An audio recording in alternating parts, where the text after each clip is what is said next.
బల్బలే ఏటి రూపం? మనిషి కాదు, జంతువు కాదు, ఈ చిత్రంగా ఉందే. అవును, చిత్రమే. నా రూపమే ఒక చిత్రం. ఎవరు నువ్వు? నరుడు సింహము రెండూ కలిసిన నరసింహమూర్తిని. ఓహో, బాగున్నావు కానీ ఈ అడవి విడిచిపెట్టి పార్పు. అట్లాగా? ఏమా?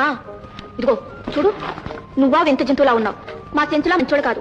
నిన్ను చూశారంటే ఊరికే వదలరు, కాళ్ళు చేతులు కట్టి పారేస్తారు. వాళ్ళ దాకా ఎందుకు? నీ చూపులతో నువ్వే నన్ను కట్టేశావు. అబ్బో, ఆశలు మొదలెడుతున్నావు. నా సంగతి తెలుసా? ఓ, బాగా తెలుసు. చెంచిత, హాస్యాలు కావు. నీ తేజోమయ కళారూపము నన్ను ముగ్ధుణ్ణి చేసి లోక భయంకరమైన నా ఉగ్రత్వాన్ని చల్లార్చింది. ఓహో, మాట లేచిన జంతువే. పాపా, చెంచిత ఆగు, నా మాట విను.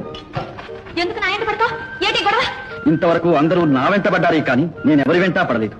నీ ముఖంలో ప్రకాశించు ఆ కళ నన్నెప్పుడూ నీ బానిసను చేసింది.